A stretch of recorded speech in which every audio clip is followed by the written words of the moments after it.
BFM Business, Good Morning Business, l'interview. Il est 8h19 et mon invité c'est Odile Renaud-Basso, la présidente de la Banque européenne pour la reconstruction et le développement. Bonjour Odile Renaud-Basso. Bonjour. Vous êtes présidente de cette magnifique institution qui a permis de reconstruire l'Europe de l'Est après la chute du mur. Vous êtes donc au cœur de cette actualité avec l'invasion, on peut utiliser ce mot, de l'Ukraine par la Russie ce matin. Il était 4h du matin quand les premiers bombardements ont été entendus. Depuis, les chars russes ont traversé les frontières russes et biélorusses vers l'Ukraine. L'Ukraine qui est un pays d'investissement important pour la BERD. Tout à fait. La BERD intervient depuis sa création en Ukraine. L'année dernière, on a fait 1 milliard d'investissements dans le pays. C'est un pays sur lequel on apporte beaucoup de financement et on a beaucoup aussi accompagné les réformes, l'agenda de transformation, le renforcement de l'état de droit. Donc évidemment, on est ce matin extrêmement choqués et attristés par les opérations militaires déclenchées au cours de la nuit. Je voudrais exprimer ma solidarité pour l'Ukraine, le peuple ukrainien et la BERD. Pour la BERD, c'est évidemment une étape, un moment très important. Vladimir Poutine qui parle de junte au pouvoir à Kiev. Est-ce que vous avez l'impression de travailler avec une junte quand vous travaillez avec l'Ukraine ?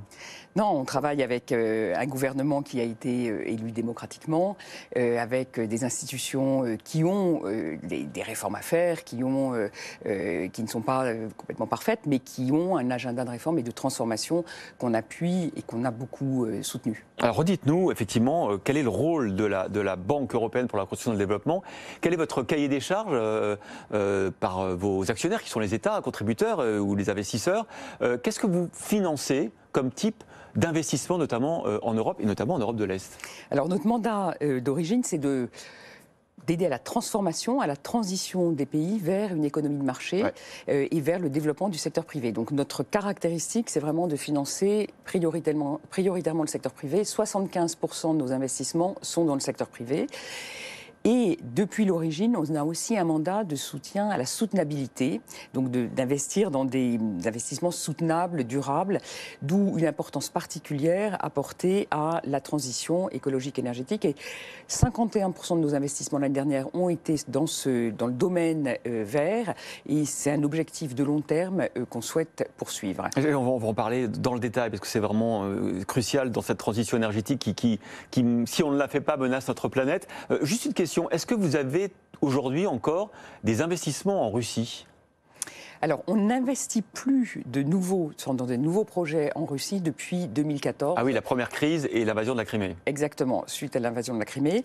On avait à l'époque un très gros portefeuille d'investissement, puisque la Russie représentait la moitié de nos opérations à l'époque. Donc on a totalement suspendu toutes nouvelles opérations et on gère notre portefeuille qui s'est réduit progressivement et aujourd'hui est assez limité. La Russie qui est pourtant toujours actionnaire de la BERD par les statuts de 91, les statuts de la chute du mur.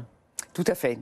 Actionnaire, mais sans recevoir de nouveaux financements depuis plusieurs années maintenant. Alors, la BERD participe aujourd'hui notamment à l'Eurofi High Level Seminar, qui est organisé par la présidence française de l'Union européenne et qui s'intéresse justement à ce programme massif d'investissement que doit faire l'Europe au cours des prochaines années, notamment pour assurer cette transition énergétique, la neutralité carbone.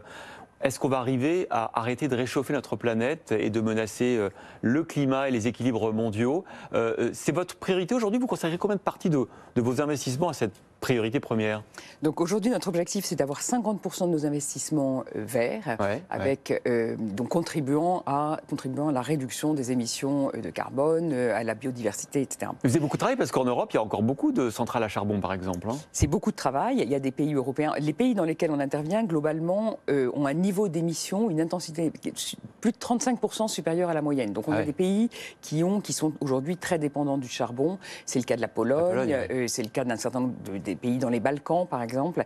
Et donc l'enjeu de sortir du charbon est vraiment la priorité, de même que le développement des énergies renouvelables, qui fait vraiment partie des choses qu'on souhaite promouvoir et qu'on soutient très activement dans l'ensemble des pays dans lesquels on intervient. Il y a le développement des énergies renouvelables, mais aussi l'efficacité énergétique des bâtiments, l'isolation dans les bâtiments publics, dans les bâtiments privés, les questions de transmission, d'améliorer l'efficacité des transmissions électriques, etc. Donc il y a énormément d'investissements nécessaires dans ce domaine, avec le besoin, et c'est là où la BERD peut jouer un rôle aussi particulier, c'est le besoin d'attirer des investisseurs privés. Tout ne peut pas être fait par de l'argent public. Du cofinancement, en fait. Du cofinancement, et d'aider surtout à définir un cadre réglementaire et économique qui favorise les investissements privés dans ce secteur-là. Dès lors, par exemple, qu'on a un prix du carbone, ça donne une certitude et favorise le développement d'investissements privés. Est-ce que vous êtes inquiet de l'inflation et donc de la hausse des taux? Est-ce que ça peut compliquer? On sait très bien que pour les investissements de long terme dans le domaine énergétique, c'est très important le niveau des taux d'intérêt parce que ça peut conditionner le fait qu'un investissement soit ou pas rentable. Est-ce que cette hausse probable des taux d'intérêt est problématique pour boucler vos tours de table et vos financements? Alors, la hausse des taux d'intérêt n'en est pas problématique à ce stade. On ne voit pas d'effet direct. Je pense qu'il y a un sujet, on voit effectivement une forte augmentation de l'inflation, une augmentation assez... On était habitué à des niveaux d'inflation très bas, donc évidemment le niveau, là, paraît... Il y a certains pays où ça devient un sujet...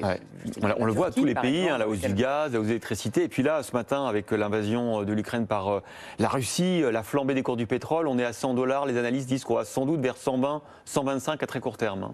C'est clair que la situation de tension et de guerre en Ukraine va avoir un effet sur les prix du gaz et va avoir un effet à court terme, pétrole, gaz, et contribuer à alimenter l'inflation. Alors est-ce qu'au contraire, ça peut du coup rendre encore plus intéressants les projets d'énergie renouvelable par rapport à des énergies fossiles dont les prix vont flamber?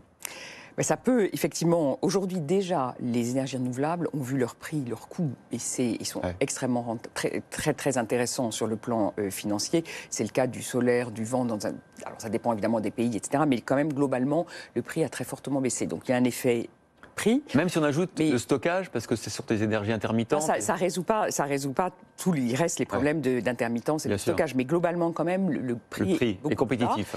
La deuxième chose, c'est aussi l'indépendance et la sécurité énergétique. C'est qu'on voit aujourd'hui les risques de dépendance par rapport à un seul producteur, à une seule énergie, et donc ça permet de diversifier et d'assurer une base de sécurité énergétique. Alors on voit que la Commission européenne a changé un peu la manière dont elle qualifie ou qu'elle catégorise les différentes énergies avec ce qu'on appelle la taxonomie, et qu'elle considère que le gaz et le nucléaire doivent faire partie, au moins à moyen terme, des énergies qui doivent être financées à bas coût. Est-ce que la BERD finance le nucléaire, par exemple? Alors la BERD ne finance pas depuis l'origine la création de nouveaux investissements dans le nucléaire. Pourquoi? Par contre, ça fait partie de la politique et du cadre d'intervention qui a été défini dès le départ. Il y a des choix très différents selon les pays, et c'est aussi des types d'investissements de très long terme, très souverains, sur lesquels les banques multilatérales, de façon générale, interviennent. Même si maintenant on parle de petits réacteurs. Par contre, on intervient dans le domaine de la sécurité. On a beaucoup travaillé, et la BERD a financé, a mis en œuvre le sarcophage de Tchernobyl. On a été l'opérateur et gérant les fonds des donateurs pour financer cette énorme opération. Tchernobyl qui est sur la route de Kiev.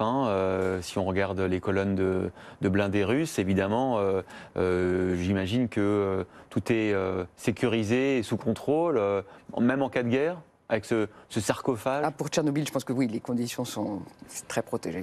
Bon, écoutez, vous avez des nouvelles de vos collaborateurs en Ukraine? J'imagine que vous en avez en ce moment. Alors ça a été notre première priorité, et depuis plusieurs semaines, on s'est préparé à différents scénarios, et donc c'est notre première priorité de veiller effectivement à la sécurité de nos collaborateurs et de les aider dans cette période particulièrement difficile. Merci beaucoup, Odile Renaud-Bassot, présidente de la Banque européenne pour la reconstruction et le développement. Et vous nous le disiez, 1 milliard d'euros d'investissement en Ukraine chaque année, c'est ça? Depuis plusieurs années, et on reste là très engagé, et on continuera à soutenir l'Ukraine. Merci.